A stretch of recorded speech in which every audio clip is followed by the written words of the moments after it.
변호사님, 네. 요즘에 인터넷에 워낙 많은 정보들이 있잖아요. 아무래도 뭐 변호사비가 조금 부담되기도 하고 여러 가지 이유로 나홀로 소송을 준비하시는 분들이 참 많은 것 같은데, 물론 변호사님이긴 하지만 좀 솔직하게 어떤 경우에 나홀로 소송을 좀 추천하시는지, 만약에 추천하지 않는다면 어떤 이유 때문인지 좀 설명해 주실 수 있나요? 일단 소가를 기준으로 해서요. 한 1,000만 원 미만의 사건들은 보통 수임을 권하지는 않습니다. 변호사비가 뭐 최소로 하더라도 300만 원, 400만 원 하기 때문에 1,000만 원 미만의 사건들은 배보다 배꼽이 크다라는 말씀을 드리고 직접 진행하시는 게 좋고요. 다만 그런 건 있습니다. 소액이라도 반드시 내가 이겨야 되는 상황, 소송을 걸어야만 하는 상황이라면 변호사를 선임하는 게 좋습니다. 패소할 경우에는 상대방 변호사비를 또 부담해야 되는 경우가 있기 때문에 내가 하겠다고 마음을 먹으면 변호사를 선임하는 게 좋고, 다만 그 금액이 적다면 조금 고민해보는 게 좋다, 이 정도가 좋을 것 같습니다.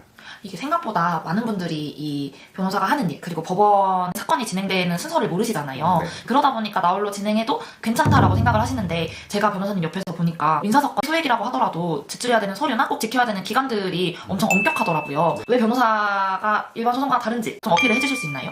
저희들은 사실은 소송에 특화되어 있고 전문화가 되어 있기 때문에 법원과 연락하고 서류를 받는 모든 일에 집중되어 있습니다. 근데 일반인들 경우에는 예를 들어 법원 서류를 좀 받지 못하거나 연락을 받지 못하거나 하는 경우들이 있고, 사실 사건이 원활하게 진행될 수가 없습니다. 그리고 민사사건의 경우는 변호사가 선임이 되면 출석 의무가 없지만, 그렇지 않은 경우에 반드시 또 출석해서 기일을 진행해야 되기 때문에 시간을 내고 스트레스를 받고 사건을 진행하는 것들 모두가 다 쉽지는 않습니다. 실제로도 소장을 혼자서 접수한 뒤에 도저히 진행이 안 돼서 오시는 분들이 많고요. 그런 경우에는 소장이 이제 엉망으로 들어갔기 때문에 처음부터 바로 잡아야 돼서 사실은 시간만 지연되는 그런 문제도 있습니다. 최근에 방문하신 의뢰인 같은 경우에도 혼자 소송 진행하시다가 1심 패소하셨잖아요. 네. 2심 선임하시긴 했지만 제가 봐도 바로 잡아야 될 게 너무 많고 결과를 뒤집기가 쉽지는 않아 보이더라고요. 제가 실제로 겪은 일인데, 재판에 제가 이제 출석을 했다가 앞 사건을 좀 본 적이 있었는데, 당사자분들 나와서 이제 변호사 없이 하는 소송이었어요.